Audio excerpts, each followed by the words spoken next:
As promised, we're back to the fruit tree that Kate from Waimea Nurseries came and pruned over the winter.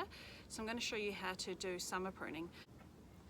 So generally summer pruning's done when your top 3 bud growths have turned this sort of reddy colour.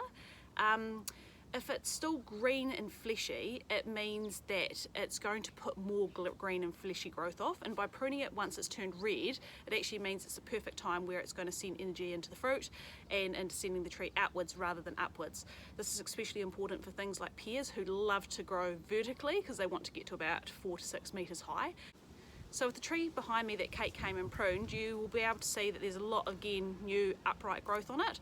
So I'm going to start by pruning off anything that's upright, and I'm going to take it back to 2 buds. So 2 buds would be there on this, so you've got 1 set of leaves, 2 set of leaves, so I'll take them back to 2 buds, hoping that they'll put on spur growth, which will put fruit on it for next summer. I'll also prune off anything that's facing forwards and coming away from the tree, or branches that are crossing over too closely, and then lastly I will tie down any branches that I want to carry on the horizontal cordon, which is what this shape is called. So I'm going to get on to pruning it now. So what you're going to need is secateurs, you're going to need a pruning saw possibly, but if you need a pruning saw to do your cuts, you're probably best to leave those one till winter. So really all we're doing at the moment is tidying up excess upright growth, not necessarily making any big structural changes to the tree. The other thing to note as well is anything that's bigger than your pinky finger, you should have like a sealing wound paint that you can get from a garden centre to seal those wounds so that no infections or funguses get in. Alright, so I'm going to get started.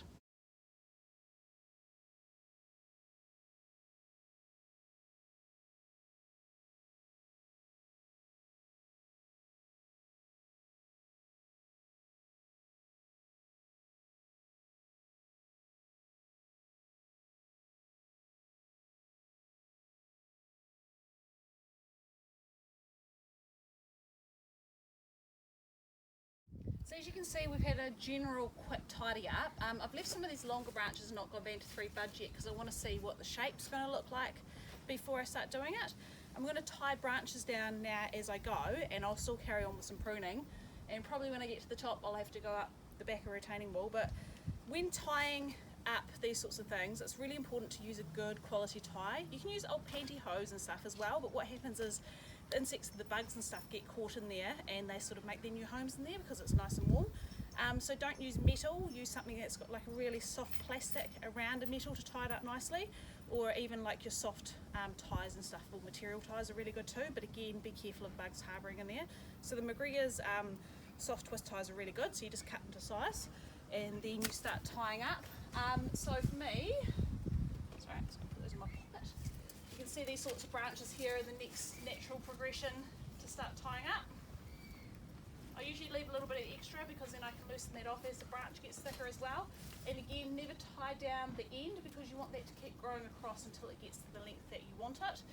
So just by tying down that branch, I can now see that we no longer need that one there. So again, take it back to the 2 buds.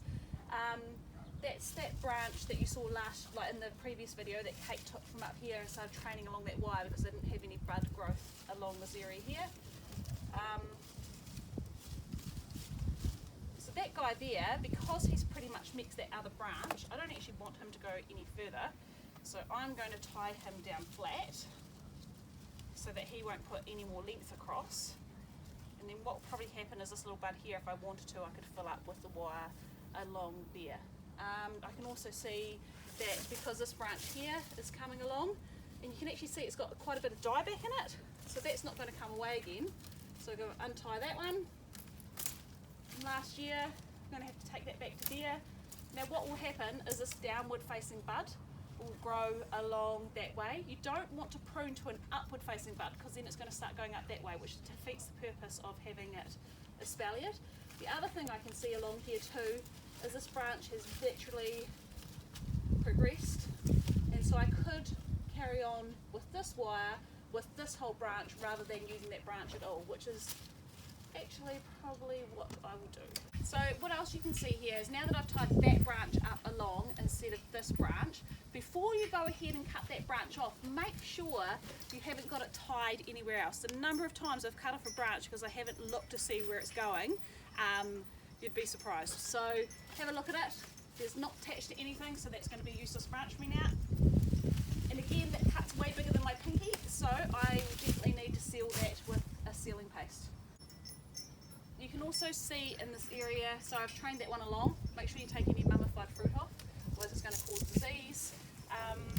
That I have also got this branch as an option too, because that branch is quite gnarly and ugly, and you'll often find as you go, you'll find other substitutes that you like the look of better. So I'm actually going to now take out that whole branch and then re-prune and train that it's doing it with this branch here instead.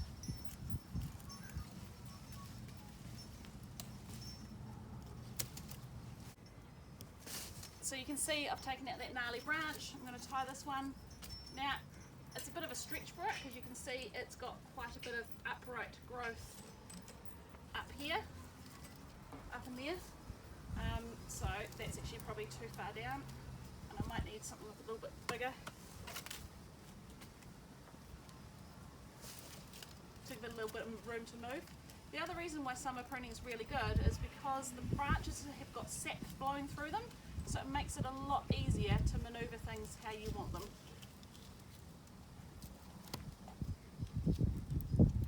It's a bit difficult, that branch.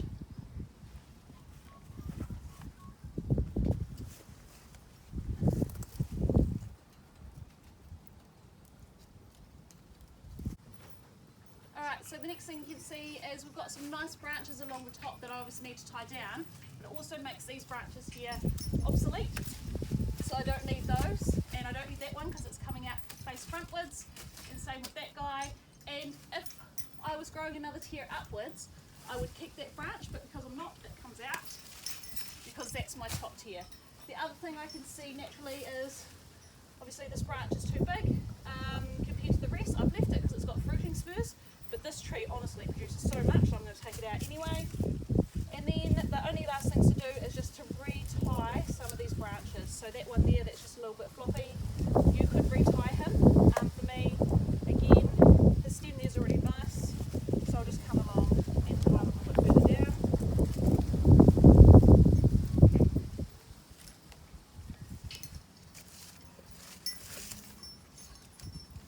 Take out some of these extra bits.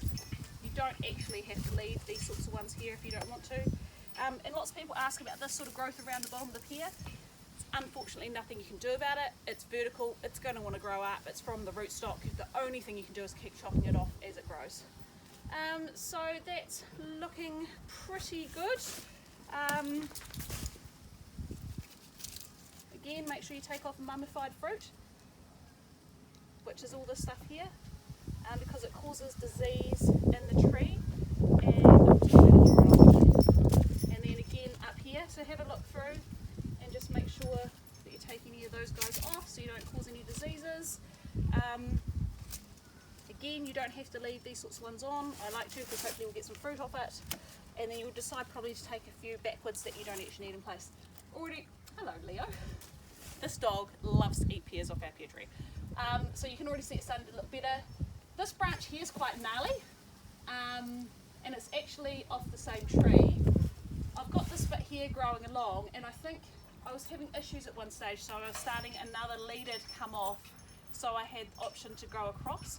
And you can see in this bit here there's a massive gap, so that's why I've done that. So I'm going to leave that, but I am going to take out that branch there.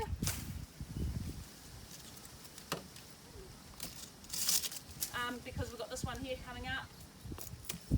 That branch there is going to come across there, and then when I get up the top you're going to see me recut that as well to help it start spreading out long ways. I think that's it for that one, and I'll go up top and finish the pruning. Alright, so again I'm going to prune off any branches back down to 2 buds that are hanging out the wrong way.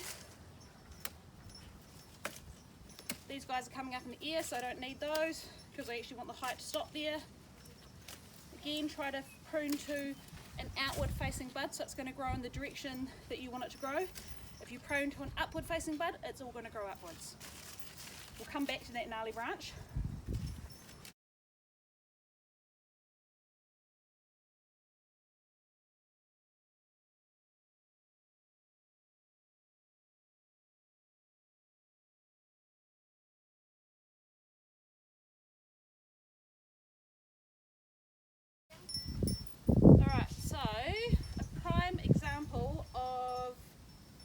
facing downwards and stop growing is this branch along here. I don't know if you can see it, but it's actually dead. And if you look at the way it was naturally growing, it's trying to grow downwards, and anything that tries to go downwards is going to like die off. So it needs to stay straight to keep the sap flowing, or slightly upwards to keep it growing in the direction you want it to grow. So I'm going to cut that right back. And I could then tie that, but I'm going to go to there and retie that. You can see the other tree starting to grow into it. So because those have met now, so this is pear and an apple. So because these guys have met now, what I'm going to do is I'm going to tie down that other branch. And I'm going to tie him down horizontally to stop him from growing. I'm going to take it back to the two buds, and you see that's facing down because I don't want that to grow anymore, so that's perfect. You'll still get buds and stuff hopefully coming along here. And then we'll just go back to that gnarly branch, so this one here that we were talking about earlier.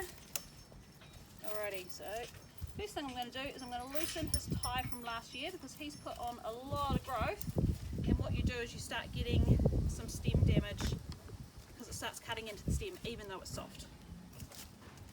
Alrighty, so again we've got mummy fried fruit on there, so get rid of that.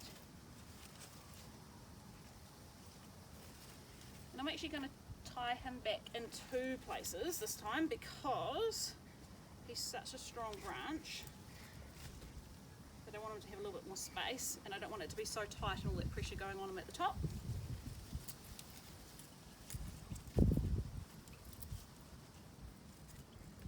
Alright, and then he's really gnarly at the top, so let's have a look at him.